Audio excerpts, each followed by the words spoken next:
scoot in now. Yeah. Move that, I can slide it back over.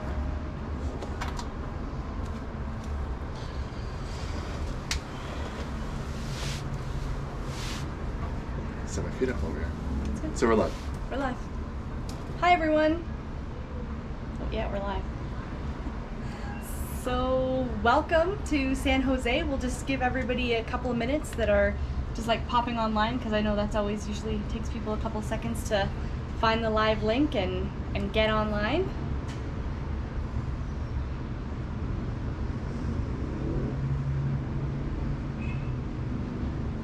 As we start to feel a couple sprinkles of rain. Did you? I just started to feel a couple sprinkles of rain. Maybe. So it's supposed to start storming at around 12 today, so perfect timing. So. You really never know with the weather here in Costa Rica right now in the rainy season. There's so many microclimates. Like, you look at the weather and it's like a random guess whether that weather is actually going to hit where you are, even if you're like choosing the location that's like closest to you. It's, who knows. Yeah, it appears that the storm is going to pass through the other side of us, so we should be all right. But if not, you get to see a storm roll by. Luckily, the apartment building above us, their little deck should shield us from most of the rain. Yeah. If there is rain. Yeah. So we've got a few people jumping online here. Hello, Christine from Winnipeg, fellow Canadian. It's good.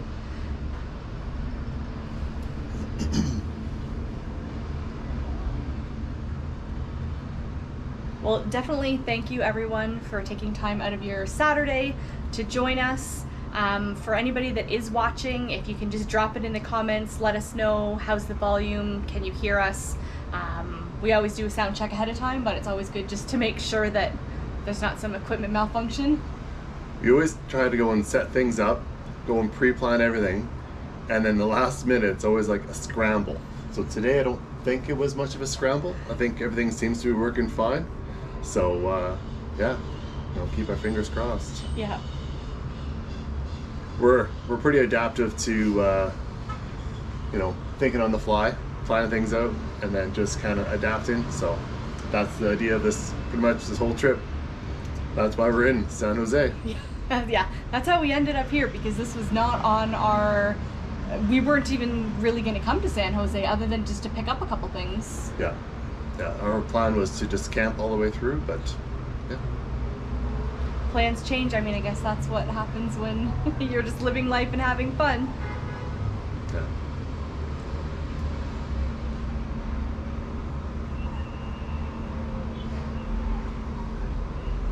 Well, it's 12:03. Should we get started? Yeah. Officially started? So yeah, we pretty much just go and give you a rundown of where we're at right now and how we got here. We left Canada on the 2nd of January 2023, and we left Canada January 2nd, 2023, and we traveled from Ontario, Canada, all the way down through the States.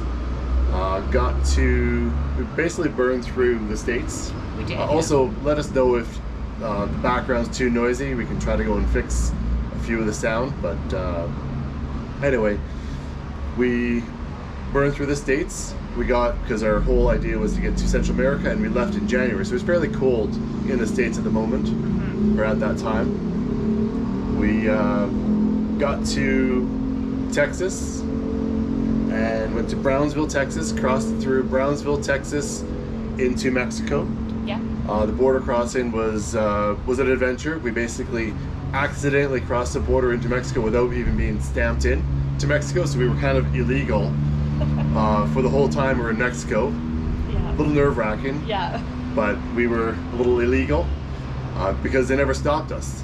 They basically waved us through the border, and we were in Mexico before we knew it. Border crossing was, we kept thinking border crossing, someone's gonna ask for something. Yeah, look at our passports. And next thing you know, we're 10 miles out and no border in sight anymore, so we just kept going. We made the choice to keep on going. And we got to our first campground. We're like, okay, we're illegal. How do we go and adapt to this? We adapted by not doing anything at all. We got it. Well, we got our insurance. Like we got our car insurance and everything online, so yeah, that was fine.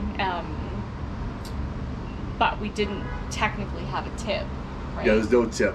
So then when we left Mexico, they asked us for, our stamp to get in. Where's our tip? All this information that we didn't have because we just drove through the border. They waved us through. Wasn't a problem, but it was a problem.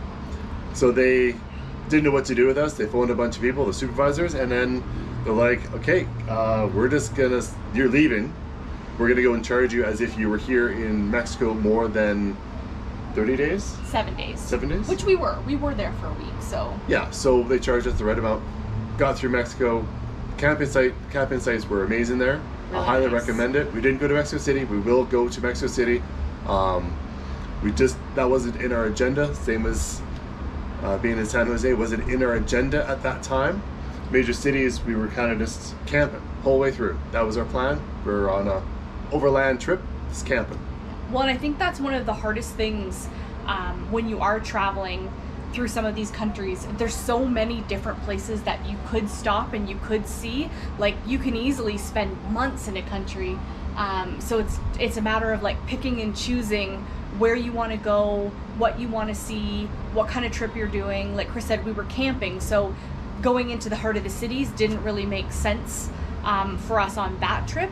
And especially on the trip down, we were really only spending like a day in each place. We were on the journey to get to Nicaragua. We had 30 days or 28 days to get to Nicaragua, so we had a time that we had to meet, and that's why we're kind of in the rush. So we will go back and hit up Mexico City, hit up the major spots all along the way. We are going back north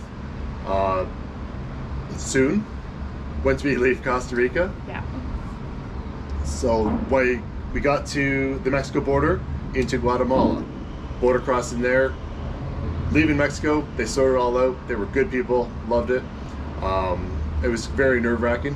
Gone to Guatemala. Guatemala was, I think the first 100 kilometers was pretty rough going. Really rough, yeah, the roads were crazy. Really rough, which is 60 miles. And then it got really, really nice, I believe. That first... Yeah, as we got closer to Lake Atlan, we got past like kind of the bad part of the road. But the thing was, that whole stretch that was really bad, they were actually redoing it while we were there. So yeah. Hopefully when we go back through, or anyone that's going down the Pan American now, hopefully that first stretch into Guatemala will be better. And then going back to Mexico, their roads, I want to go and emphasize that if you're driving through Mexico, the toll roads are amazing. Like, they're there for a reason. They're worth the money. I highly suggest them. If I'm driving through again from one point to the next, I would use the toll roads. They worked out really well for us. They cost a little bit of money, but that's what they need the money for, is to build more toll roads. Well, and the roads are way better, but it's also much faster. The other roads are not as nice. You won't be able to drive as fast. So especially if you're just trying to get from a point A to a point B, take the tolls and then get off at the place you want to see. If you're just taking the other roads, essentially you're like driving through the countryside. You're not necessarily seeing anything amazing, but the roads are really crappy. So it'll take you 3 times as long to get somewhere. So just keep that in mind. Lots of potholes, lots of dirt. They may call it a major road, but they're not major roads. The toll roads are the way to go, unless you're going off the toll road to a different destination. Yeah. So, in general, I would say in Central America, the word highway does not necessarily mean what we would think it to be. No. Like, you can be on a highway, and sometimes I'm navigating, and Chris will be like, what kind of road are you sending me down? I'm like, this is a major road here. Like, this is as good as it's gonna get. But the CA1, the Central America one, is the main highway that I would suggest taking on. And also the toll roads. If there's toll roads, I highly suggest you take them, don't avoid them. So we got into Guatemala. Just trying to stay on track here. Sorry, we're trying to get caught up to where we are right now. Got to Guatemala. Great places. Went to Lake Atlan. Yeah, we loved Guatemala. Guatemala was really great. Anything else you want to talk about Guatemala? No, just that it was great and the people were really friendly. I mean, people everywhere are really friendly down here. What's their beer there? Gallo? Yeah, Gallo. Gallo, I think. Gallo. I think the G's not pronounced as a G, but yeah. Oh, okay. So it's the one with the rooster on it. It's Yeah. really good beer. You know, I highly suggest that. A little bit of a beer tour driving down here. Anyway, it was good. But we then left Guatemala to go to El Salvador, and El Salvador blew our mind. It was such an amazing country. Yeah. The roads there were really, really good. People were super, super friendly. Things were fairly cheap. Things were cheap in Mexico, Guatemala, and El Salvador, all the way down through to Nicaragua. Everything was cheap. So that was the cost-wise. Well, and El Salvador, if that's a place that like lots of people had told us before we went, like you should avoid El Salvador. We technically didn't have to drive through El Salvador to get to Nicaragua, but we're like, no, we want to go. We want to experience it. We want to go through, and yeah, like the people that said don't go had it all wrong. Like, well, they're going off old information. So basically, going off current information, traveling this trip is very, very important. So they have a new president, new government. He's running things the way he wants to run them, and we think that he's, in our opinion, as tourists, he's doing a good job. So that's my take on that. But the coastline there in El Salvador, the surfing, if you're a surfer, I didn't surf at that time, but we'll come back to El Salvador. We're gonna go back to there eventually and surf, because we were at one of the top surf beaches in Central America, I believe. yeah, well, in the world. Yeah, Yeah, so, Playa Sunsel. Playa Sunsel. There's a video about it, so check it out if you want to see Playa Sunsel. It's really, really nice. Well, and our original plan when we left for Costa Rica was that we were gonna go Costa Rica, and we were actually planning to start heading back through the C4 and spending more time in all of those countries, and we were thinking Christmas in El Salvador is what our original plan. Yeah, before was. this whole thing happened. Yeah. Yeah. So El Salvador good? Yeah, El Salvador, go. Honduras, unfortunately, we did not have a lot of experience in Honduras. We kind of zipped through the country. It's a very small land crossing, we'll say. Yeah, like we driving, made it in a day, for sure. It was one day, basically. Got into Honduras, and then we left Honduras like the next day. It was very fast. Yeah. It was like, we definitely like to check it out more, but I know even when we've been kind of doing a bit of research in terms of camping, there isn't as many good camping spots there. So that I think maybe is a little bit more limiting as well when we go back through. I think there's some great places to go in Honduras, but we just might need to concede a little bit and say, okay, you know what, we might camp a little bit and we might check out a few Airbnbs along the way, just in terms of like there not being as many actual campsites. And some places, when you're getting into informal campsites, you need to be really careful in Central America, because you know that's where people tend to get robbed. And yeah, we shy away from informal campgrounds. We usually go with established campgrounds, and we use iOverlander for all our spots that we pick for our camping. So if it's established campground, even when it says established campground, it's not what you expect. It's usually, 3 to 5 spots at a campsite. Yeah. There are some larger ones out there, but established doesn't mean that there is 20 to 100 campsites. It's usually 3 to 5, Yeah. and it's safe, secure spots. yeah, So do your research. Look it up online how many there is. iOverland, I have to go and say, is a great app to use when you are overlanding. really great app.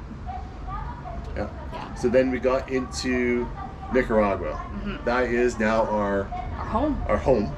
So we finally moved to Nicaragua. Got there. We went to Samado Canyon. Stayed in Samado Canyon. Beautiful spot. Check it out. And then we went into Esteli. That's where they roll majority of the cigars. Well, that's where they roll majority of the cigars in Esteli, Nicaragua. Top place for cigars. Yeah. Like if you get cigars out of Nicaragua, it comes out of Esteli. That's the grow-in place. That is the roll-in. Like can't recommend it enough. Like it's great. Well, and we even found, so when we got to Costa Rica, we were looking for some cigars for Chris, and we wanted to get some Costa Rican cigars, and everywhere we went, they were like, well, they're rolled in Costa Rica, but they're like, it's Nicaraguan tobacco, and we're like, oh, that's hilarious. Yeah, so Esteli is the place to go, and then after Esteli, we got to Managua. We stayed in Managua a little bit, a day or 2 days, I believe. A couple days, yeah. We stayed Imperial that time, or not Imperial. Where did we stay? The Crown? No, not the Crown Plaza. The Intercontinental. Intercontinental. We stayed at the Intercontinental, great hotel. Same as the Crown Plaza, great hotel. Those are the top places hotel-wise. In Managua. In Managua, there are other places as well, but we haven't got to those places yet. But those are good hotels. Stayed a couple days there. Really never did leave the apartment. Yeah, we just did some running around, some errands. We got our cell phones. We, picked up dog food. Like, all of those things. We've been camping for a month, so just because we didn't want to cross the borders with whole bunch of stuff, and we knew that we were going to be in Nicaragua for a while. Mm-hmm. So yeah, we got our meat, we got our dog food, we got our fresh vegetables, we got all that stuff when we were there. And then we went to our home. Yeah. So we got to our house. We did all that in 28 days. So then that brought us to the end of January. Then February 1st, beginning of February, we were in our house. Yeah. Essentially, we spent 4 months in Nicaragua. So we spent 4 months in Nicaragua. We swam at our pool. We did a bunch of biking around, just cycling around. Sold our motorbike. Sad, but we sold it. That was a bit of an ordeal. That was an ordeal. Learning experience. Very learning experience to go and transfer a vehicle when you're not a resident to a resident. Then we, and also in Nicaragua? Well, we just really enjoyed our time there in the city, and we like it there. That's why it's our new home. It's it's really relaxing. Like we walk the beach all the time. And so we are stationed in San Jose. So that is another major spot along in Central America. San Juan del Sur, beautiful spot. And all Nicaragua, all Central America, relatively safe. A lot of small petty crimes, but no major crimes if people are concerned about that in Central America. Just have your wits about you. That's all I got to go and say about the safety wise. Just have your wits. Everywhere, yeah. But San Juan del Sur, beautiful city. Yeah. Well, and all the places that we've traveled to, it is a really nice town. Yeah. It's set up really nice. It's walkable. There's lots of little restaurants, lots of little shops. It just has a really nice, welcoming vibe, and there's kind of everything there, and it's friendly and nice. We've been through so many other cities, and I look at some of the other cities, and I'm like, if I think about okay, we chose San Juan, but then it's okay, we've been to this little town, this little town, this little town, this little town. Would I want to live in this little town? Does it have as nice of a feel?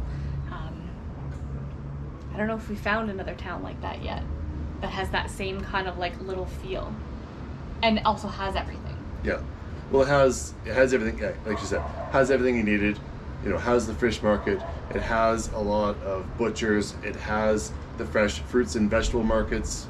Mm-hmm. The cost of living is quite low. It's probably the highest. San Juan is probably the most expensive in all of Nicaragua. Well, other than Managua would be more. Would it? Okay. Yeah. So you are paying. Yes, you are paying a little bit more to be in San Juan, but you are in a beach town. So you are ocean, so it's great access to the ocean, the surfing, and the tourism. So it's very tourist. Yeah, it's still much cheaper though than most places in Canada or U.S. even though it's By a far. little more expensive than, say, like Granada would be a little cheaper, Leon would be a little cheaper, but it's just, you know, it's finding the right town or city for you, right? Like Granada is much bigger than San Juan. Everything's so bigger than San Juan. yeah, everything's bigger than San Juan. It's a little town, but because of the tourism, it's got lots to offer, and that's why we like it. But even though we like it, we knew this has been our plan, that that's like our home base, and we want to travel a lot. So pack up the dogs in the rooftop tent and head off to Costa Rica. That's Yeah, so we did the border. Well, I want to go and mention the Nicaragua border crossings. So the vehicle tips. Vehicle's only good for 30 days. The tip in Nicaragua. So the tip is only good for 30 days, and then you have to go and do a border crossing into Costa Rica. Or you can go to Managua, which we did a few times, renew the tip, but you can't renew it the same day. It takes 3 days to do the paperwork. yeah. Don't know why, but that's just the government bureaucracy there. High efficiency. Yeah, so then you have to come back 3 days later to go and pick up your new tip. So that's the vehicle-wise for driving to Managua. Yeah. So then we finally left Nicaragua, got to Costa Rica. Loved Costa Rica right out of the gate. Yeah. Well, and we knew we were going to love it. Even when we left our house, we were debating between spending 3 months or maybe staying for 6. We were kind of like, oh, we're not too sure. We could stay for 6. We'd already researched it. We're like, we'll decide when we get there. Yeah, so our tip is good for 90 days. So for 3 months, our tip here in Costa Rica is good. Yeah. And that's kind of, if you've seen the videos where we got stuck in Costa Rica, that's part of where we went wrong. So, you know, finding information and the right information for a lot of these Central American countries is really hard. A lot of the information is old, it's hard to track down. There's not a lot of people talking about like all the details. The government websites aren't very good. Anyway, long story short, we had researched, we had believed that we could extend our 90-day tip. We could go to the border, or we could go in to the city in San Jose and request an extension for an additional 90 days if we wanted to, as long as the tip didn't expire. So when we got here, we were loving it. We're like, yeah, let's do 6 months. We'll just extend the tip.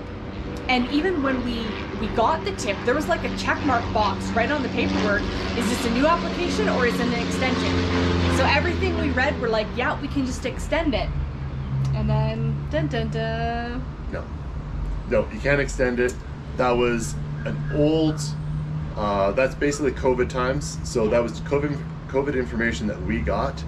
So when we were doing the research, it says you can extend it, but they don't do that anymore. It is very, very rare that they will ever extend a tip. So the options that you have, you can do 90 days with your vehicle. So this is just for the tip.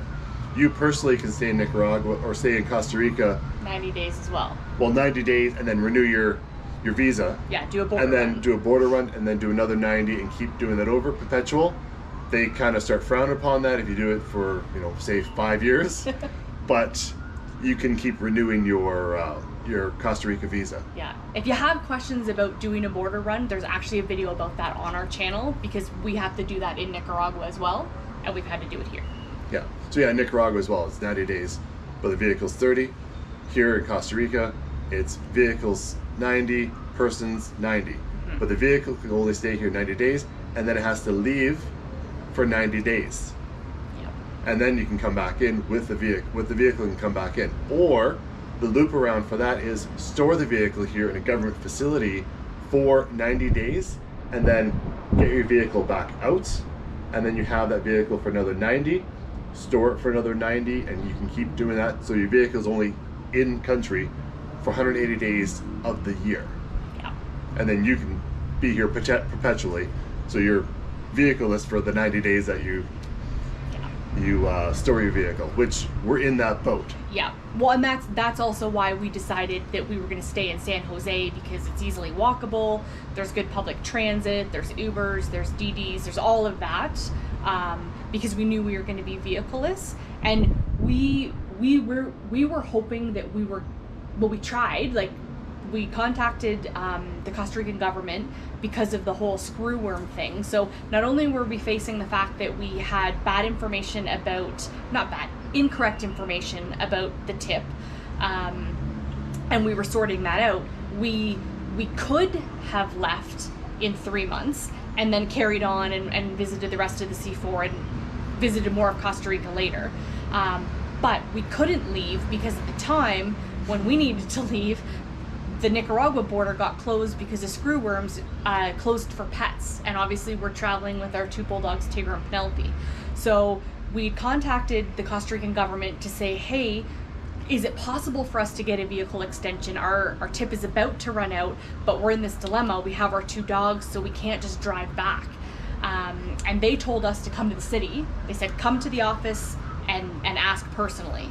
So that's what we did. And they told us, no, we won't give an extension for that. So that's where we decided, okay, well then we really don't have another option. We got to store our vehicle. We're not able to leave going north. We would be able to go south into Panama, but Panama, that's another border crossing that gets complicated with animals because you have to go and have them quarantined for a certain length of time, and there's a cost to it, and we're rooftop tent camping, so we couldn't abide by that quarantine. And again, the cost to bring in an animal, or bring in a dog, a pet, into Panama was a little bit too high for us. So we will go into Panama eventually. Yeah. We just got to go and figure out the whole animal situation, how to bring our dogs in there without the quarantine and without paying a high cost of bringing them across the border. Because it was hundreds of dollars to go and bring them into Panama. Yeah, and if we were going to go to Panama, then we'd have to say we're going to go for a while to make that expense worth it. And then their visa as well is a 90-day, and their tip is a 90-day as well. Yeah. And you can do a perpetual visa for yourself. Just do a border run to Costa Rica, and then you can keep doing that over and over again. That border is getting much more strict. So if you're a perpetual tourist, they are doing crackdowns now. We've read that online. Yeah, Panama's cracking down. Well, and also too, the whole, like, we could have went to Panama, but the screwworm issue is even worse. Is worse in Panama. So I mean, we also, don't want to put our dogs at risk as well. And then the risk we thought potentially could be higher at the time. The Nicaragua border is closed. We didn't think the Costa Rica border would get closed, but what if it did? Now we're stuck in Panama, and we're 2 countries away from getting back to Nicaragua. So we're like, if we have to be stuck, we'd rather be in Costa Rica knowing that we've only got 1 border to try to get through to eventually get back at some point. The funny thing is though, so our tip's about to run out, our personal 90-day visa's about to run out, so Chris and I, need to do a border run. So we load the dogs up in the car, we've got like a couple of days left, we drive to the border, we get our personal visa renewed. I asked 2 different agents at the border when we were there that day, screwworms, do you know when the border's reopening? You have any information? Nope, just that it's closed. Okay. That same day, we had rented an apartment in San Jose because we only had like 5 or 6 days left at that point before our tip and our visa was going to run out. So we rented a place, we did the border run. The next morning, literally the next morning, we get a call from our vet in Costa Rica telling us, hey, great news, the border just reopened today. We're like, son of a... At that point, we already were committed. We couldn't get a refund because we had a long-term rental on an apartment. We were storing our car like 2 days later. Like, everything was already set in motion. So even though technically we could leave, we would have lost out on the money that we paid for the apartment. So we just decided, well, fly by the seat of our pants, we'll stay in San Jose for 3 months. Yeah. So we're here in Secrt Sabana apartments for the next 90 days. We are still putting out videos of what we recorded while we were rooftop tent camping, while we were overlanding through Costa Rica. We did the northern part of Costa Rica, went to Arenal Volcano. Where else we go? Well, we went to Arenal Volcano, we went to La Fortuna, we went to Monteverde.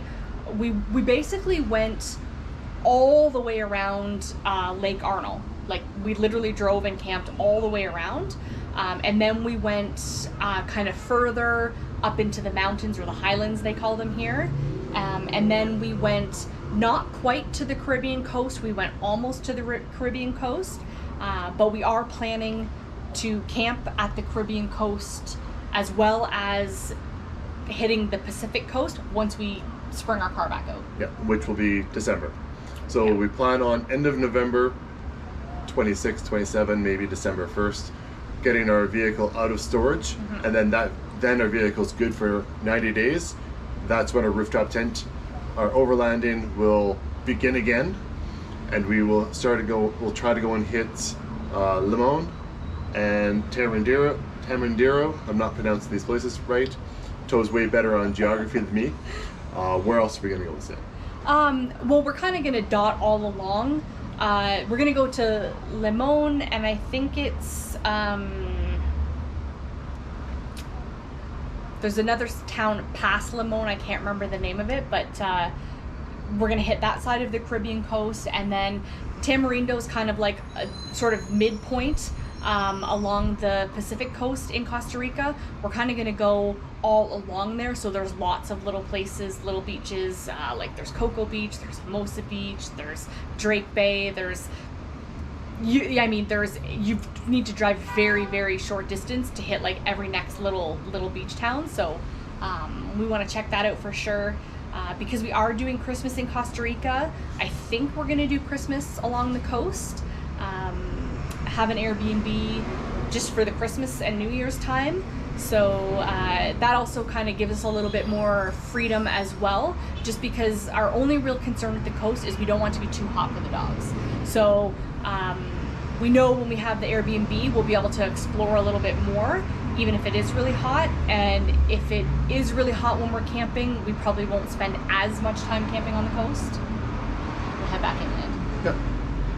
Yeah, so right now we are in the rainy season. So rainy season does not mean that it's going to rain every single day here. Even though it says it's going to rain every day. Though it says it's going to rain, it's microclimate, so you're going to go and have, I don't know if you can see off to the side here that there is some rain clouds forming. So that one's just going to pass right by us. I don't think it's actually going to get us at all. But it's in the forecast a lot. But, yeah. Well, I mean, but be prepared, especially if you're camping. It does rain. Yeah. Like, it does rain. It might pour rain for like an hour or two. So choosing your campsites is very important, and doing your research, your reviews. So looking for, grassy area, covered shelters, covered kitchens. Those are good. And overall, we only paid on average $10 per person. Per night. Or I think the most expensive place was $17 a night per person. Yeah. And that was those are really nice campsites. Yeah. So, and then for the $10 a night per person, those campsites are safe, secure, really well maintained. Some good places bathrooms. Blew our minds. Like, for $10 a night. Yeah. Some of them were just botanical gardens, we'll call them. Like, just amazing places. If you're camping, so we've also come across so many people that were overlanding, and we got to talk to them. We talked to people from Norway, Netherlands, Australia, all over the place. Spain, yeah. So people fly in, and this is very doable and affordable. And the way to experience Costa Rica, you fly in, you rent a rooftop tent, and you can overland all through Costa Rica. So spend 7 days, like that's a very short, fast time period. 10 days, 14 days, or longer. The vehicles are relatively inexpensive. Like, they are priced about 125 US a day. So if you are typically going to rent a car and have a hotel, that would be more expensive than getting the rooftop tent. Yes, you're in a hotel, but experiencing Costa Rica, highly suggest experience Costa Rica. It is absolutely gorgeous. Hit up all the waterfalls. hit up the cloud forests, the volcanoes, Zip lining, adventure, just the wildlife. I'm blown away by the wildlife here. I'm snapping photos of all the different creatures, animals, spiders, bugs, monkeys, sloths, everything. That's possums. Well, and definitely being able to drive around and really see the countryside, not just like kind of be dropped off in a location and just sort of see that. And yes, there's the touristy things like zip lining and some of those things that, you know, if those are your jam, they're great. Tubing. Yeah. Like we've done a bunch of that stuff. We've been to Costa Rica before when we got married. We spent a couple weeks here. But really like getting into nature and just like enjoying the campsites and like the wildlife and just, you know, the rivers and the streams and, you know, do some little day hikes and like there's lots of things that you can do that are free, that don't cost you anything. Like that whole camping experience is super nice. Yeah. And it, like Chris said, it is easy. There's a couple companies that rent right out of San Jose, so you can fly into San Jose, pick up your rental, and off you go. So if you don't have a rooftop tent, if you don't have the time to drive from Canada like we did, like we're kind of on a different adventure than we know lots of people, but you can have that rooftop tent experience. And I think like that's something like in the States and Canada they should definitely get into, because I mean there's great spots to camp